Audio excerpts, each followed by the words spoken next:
Hello friends, welcome to my YouTube channel डर diaries. आज फिर मैं आपके लिए एक हॉरर और सच्ची स्टोरी लेकर आई हूँ जिसका नाम है अधूरी घंटी। चलो फिर ज़्यादा समय न गवाते हुए चलते हैं इस कहानी की सैर पर। एक बहुत टाइम पहले की बात है, पहाड़ों के बीच एक बहुत पुराना प्राचीन मंदिर था। उस मंदिर की सबसे बड़ी पहचान थी उसकी विशाल पीतल की घंटी जो बहुत बड़ी थी। कहा जाता था कि वे घंटी सिर्फ सुबह और शाम को ही बजाई जाती थी। लेकिन एक बार घंटी अपने आप आधी रात को बज गई। अगली सुबह मंदिर का पुजारी गायब हो गया।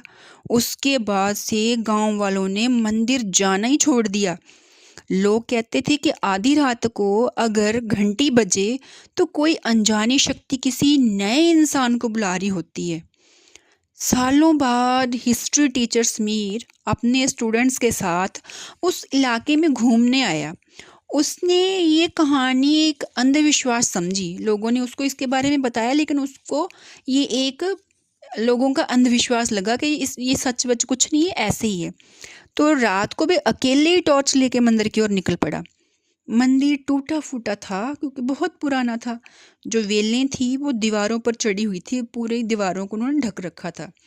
लेकिन बीच में लटकी जो घंटी थी पीतल की, वो पूरी तरह से चमक रही थी। उस पे कोई धूल मिट्टी नहीं थी, ना वो पुरानी लग रही थी, वो बिल्कुल नई लग रही थी। तो समीर ने सोचा इतने सालों बाद भी उस पर जंग क्यों नहीं लगी। जैसे ही उसने घंटी को छूने के लिए अपना हाथ बढ़ाया ना, तो पीछे से एक आवाज आई, मत बजाना। समीर ने पीछे पलट के देखा तो एक बूढ़ा साधु खड़ा था। उसने कहा कि ये घंटी आवाज नहीं बताती, ये यादें बुलाती है। तो समीर ने ना स्माइल किया और बोला कि मैं भूत प्रेत में विश्वास नहीं करता, ऐसा कुछ नहीं होता। तो साधु ने कोई जवाब ही नहीं दिया। तो वो धीरे धीरे जैसे अंधेरे में गायब ही हो गया था। तो समीर ने एक्साइटमेंट में वो उस घंटी को बजा दिया, टन। उसकी आवाज इतनी बड़ी थी पूरे जंगल में गूंज उठी। लेकिन कुछ अजीब हुआ, पता क्या? उसकी जो घंटी की आवाज तो आई, लेकिन जो उसकी गूंज जैसे किसी चीज को बजाती है उसकी वापस पलट के आती है ना, वो आवाज गूंज आती है, तो वो नहीं थी। उसको हर जगह कई लोगों की धीमी फुसफुसाहट सी सुनाई देने लगी। जो समीर था उसको ना घंटी बजाने के बाद ऐसा लग रहा था कि जैसे लोग विस्परिंग कर रहे हो, बहुत सारे लोग फुसफुस कर रहे हो, आपस में बातें कर रहे हो। क्या बातें कर रहे थे उसको धीरे धीरे सुन रहा था कि हमें याद है, हमें बाहर निकालो। तो समीर का दिल तेजी से धड़कने लग गया। वो डर गया बहुत ज़्यादा कि ये क्या हो रहा है, यहाँ कोई है भी नहीं, लेकिन ये बोल कौन रहा है। तो मंदिर की दीवारों पर दरारें आ गई क्योंकि घंटी की आवाज़ बहुत ज़्यादा भारी थी। तो उन दरारों से हल्की हल्की गोल्डन कलर की रोशनी निकलने लगी। जब उसने पास जाके देखा तो उसे लगा कि जैसे दीवारों के अंदर ना लोग खड़े हैं, और उनके चेहरे थे जो वो धुंधले थे और डरे हुए थे। तभी उसे पुजारी की पुरानी डायरी मिल गई वहाँ से। उसमें लिखा था कि घंटी है जो वो एक दरवाज़ा है, जब उसको हम बजाते हैं ना तो वो एक दरवाज़ा खुल जाता है। जो हर बार जब कोई भी लालच या एक्साइटमेंट में उसे आधी रात को बजाता है ना, तो एक आत्मा बाहर आने की कोशिश करती है उस घंटी के बजने से, क्योंकि वो घंटी की वजह से जो दरवाज़ा खुलता है ना, उसमें से कोई आत्मा बाहर निकलने की कोशिश करती है। अगर घंटी 3 बार बज गई तो दरवाज़ा खुल जाएगा। तो समीर के हाथ कांपने लग गए, लेकिन तभी बिना किसी के छुए वो घंटी फिर से दूसरी बार बज गई। समीर तो खड़ा था, ना उसके आसपास कोई था, अपने आप हवा भी नहीं थी चल रही, घंटी फिर से बज गई, टन। इतनी भारी भरकम आवाज़ थी कि पूरे मंदिर की ज़मीन हिल गई। दीवारों की दरारें थी ना जो, वो चौड़ी हो गई। फुसफुसाहट जो आ रही थी, पहले विस्परिंग हो रही थी लोगों की कि जैसे कोई बोल रहा है, तो अब वो चीखों में बदल गई। ऐसे लग रहा था कि बहुत सारे लोग चीखें मार रहे हैं। समीर डर गया। वो भाग के मंदिर से बाहर निकलने की कोशिश करने लगा, लेकिन मंदिर का जो मेन गेट था वो बंद हो गया। तभी उसे बूढ़े साधु की बात याद आई कि घंटी आवाज नहीं बुलाती, यादें बुलाती है। तो उसने चारों ओर देखा। मंदिर के एक कोने में ना पुरानी लकड़ी की कील, जो खुंटा सा होता ना पुराने जमाने में, वो बना पड़ा था और एक बहुत मोटी रस्सी पड़ी थी। तो समीर दौड़ा, उसने घंटी के नीचे चला गया उस सामान को उठा के, वो लकड़ी को और उसको रस्सी को। तो उसने पूरा जान लगा के उस घंटी की जो जीभ होती है ना लटकने वाली नीचे को, जिससे घंटी बजती है, उस जीभ को उसने रस्सी से बांध के टाइट करके वो जो कुंठा था उसको नीचे ज़मीन में गाड़ दिया, रस्सी से बांध दिया उसको भी, ताकि वो घंटी हिले ही ना।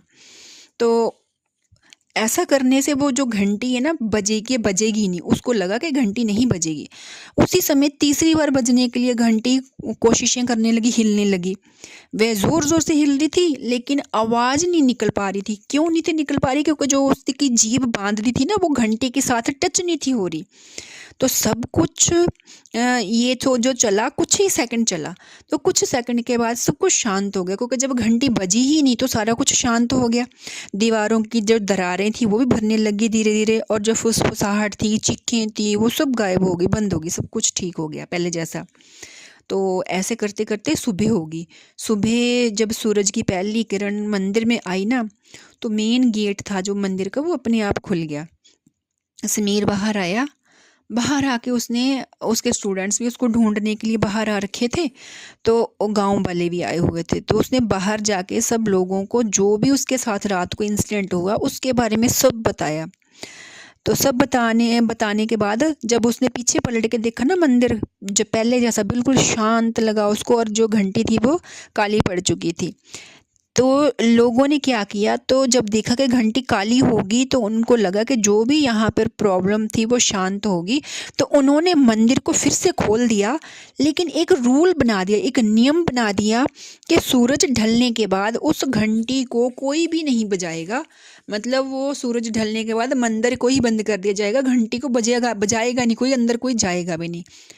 और अभी ये मान्यता है, कहा जाता है कि अगर कोई भी आधी रात को उस मंदिर के पास जाता ना, तो उसे घंटी की आवाज़ नहीं सुनाई देती, सिर्फ एक धीमी सी ना विस्परिंग, फुसफुसाहट जैसे कोई आपस में बातें कर रहा हो सुनाई देती है। क्या बातें हो रही है? यही कि तीसरी घंटी अभी बाकी है। क्यों बाकी है? क्योंकि समीर के टाइम पे 2 बार बजी थी घंटी, तीसरी बार उसने उसकी जीभ को ही बांध दिया था टाइट करके, तो घंटी बजी नहीं थी, इसलिए आवाज़ आती है कि वो तीसरी घंटी अभी बाकी है बजने को। तो ये सब उस मंदिर की मान्यता अभी भी है। लोग जाते हैं, घंटी बजाते हैं, लेकिन शाम को कोई नहीं जाता वहाँ पे, सब बंद हो जाता है। इसी के साथ इस कहानी का एंड होता है।